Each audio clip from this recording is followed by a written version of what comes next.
dengan resultan gaya yang bekerja padanya.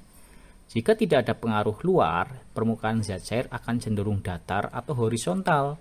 Namun kenyataannya, ketika sebuah zat cair bersentuhan dengan dinding suatu wadah, misalnya gelas atau tabung kaca, permukaannya tidak selalu datar, tetapi bisa melengkung. Lengkungan inilah yang disebut dengan meniskus.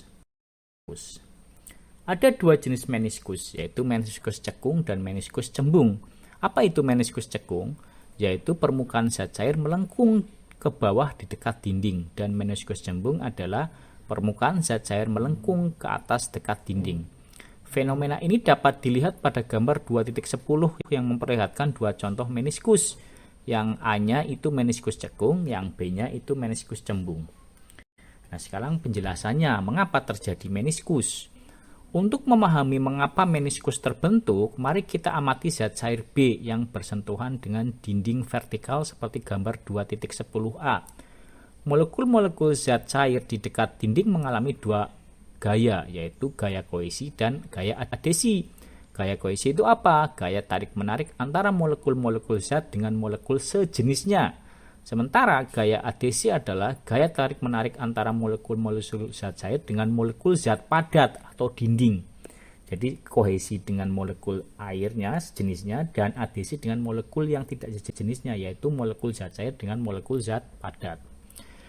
Jika gaya adhesi lebih kuat daripada gaya kohesi, maka molekul-molekul cair akan lebih tertarik ke dinding wadah. Akibatnya, permukaan zat cair akan menanjak di dekat dinding dan membentuk meniskus cekung. Contohnya air dalam gelas kaca. Sebaliknya, jika gaya kohesi lebih kuat daripada gaya adhesi, maka molekul-molekul cairan akan lebih suka berkumpul dengan sesamanya daripada menempel pada dinding wadah. Akibatnya, permukaan zat cair akan turun di dekat dinding dan membentuk meniskus cembung, seperti pada air raksa dalam taburan. Nah, sekarang kita membahas sudut kontak. Untuk menyatakan seberapa besar kecenderungan terbentuknya meniskus, digunakanlah istilah sudut kontak atau theta. Yaitu apa? Yaitu sudut yang dibentuk oleh permukaan zat cair dengan dinding wadah pada garis singgung.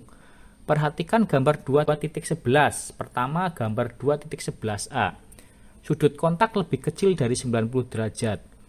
Ini terjadi jika gaya adhesi lebih besar daripada gaya kohesi. Contohnya air dalam kaca. Permukaan zat cair naik di dekat dinding sehingga meniskus berbentuk cekung. Kemudian gambar 2.11b, sudut kontak lebih besar dari 90 derajat. Ini terjadi jika gaya kohesi lebih besar daripada gaya adhesi. Contohnya air raksa dalam kaca. Permukaan zat cair turun di dekat dinding sehingga meniskus berbentuk cembung. Nah, sekarang pada gambar 2.11c, sudut kontak tepat 90 derajat.